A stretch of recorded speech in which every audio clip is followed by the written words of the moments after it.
I got so much motherfucking design on right now. Break it down, bring it back, make it clap. I got 3 old thoughts, new block, where that day. Bitches on my line, and you know they come straight. Hold up, what it not, 45, scope it cash like whoa. How you fucking with these hoes up? Assalamualaikum warahmatullahi wabarakatuh. Perkenalkan, nama saya Hasan Usfa, NIM 2151032.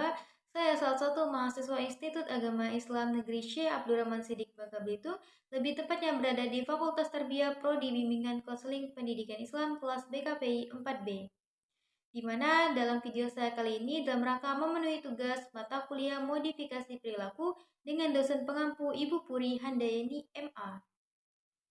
Pada video saya kali ini, saya akan mereview makalah kelompok 7, yaitu dengan Saudari Paula Desi Indrayani, di mana makalahnya berkaitan dengan Cognitive Behavior Therapy atau CBT.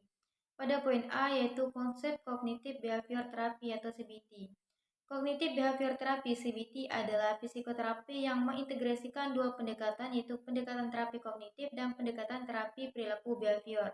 Terapi kognitif lebih menyasar kepada cara berpikir, sedangkan terapi behavior memiliki tujuan untuk mengajarkan individu mengubah perilakunya. Cognitive Behavior Therapy atau CBT adalah terapi yang memfokuskan pada bagaimana mengubah pikiran atau keyakinan yang negatif. Tujuan Cognitive Behavior Therapy (CBT) membantu seseorang untuk memecahkan permasalahan mengenai fungsi emosional, perilaku, dan kognisi secara sistematis. CBT percaya bahwa klien akan berubah bila mereka belajar untuk berpikir secara berbeda. Oleh karena itu, terapi CBT lebih memfokuskan diri pada upaya mengajarkan keterampilan. Hakikat manusia berdasarkan CBT. 1. Tingkah laku manusia diperoleh dari belajar dan proses bawaan terbentuknya kepribadian dengan proses kematangan dan belajar. Lalu yang kedua, perkembangan manusia berkembang bersama-sama dengan interaksinya dan lingkungannya. Yang ketiga, manusia tidak lahir baik maupun jahat tapi netral. Yang keempat, setiap orang membawa kebutuhan bawaan.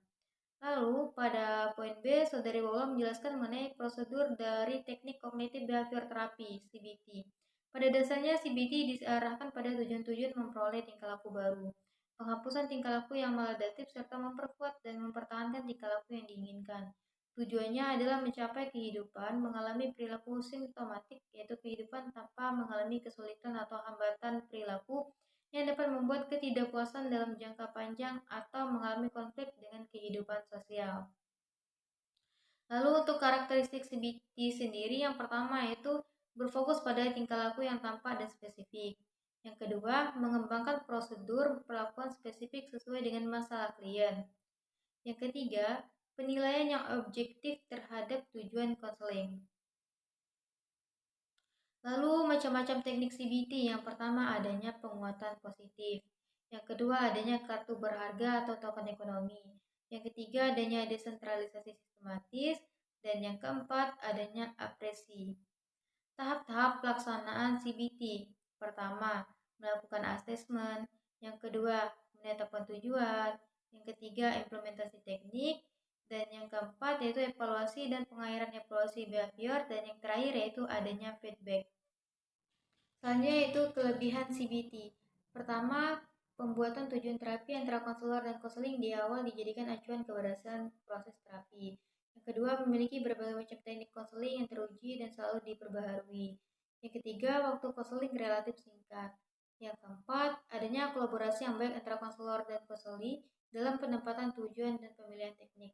Lalu untuk kekurangan CBT itu sendiri, yang pertama, dapat mengubah perilaku tetapi tidak dapat mengubah perasaan.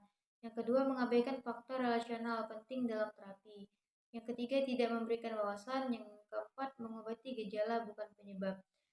Baik, mungkin itu saja yang bisa saya sampaikan. Saya tutup. Wabillahi taufiq wal hidayah. Wassalamualaikum warahmatullahi wabarakatuh.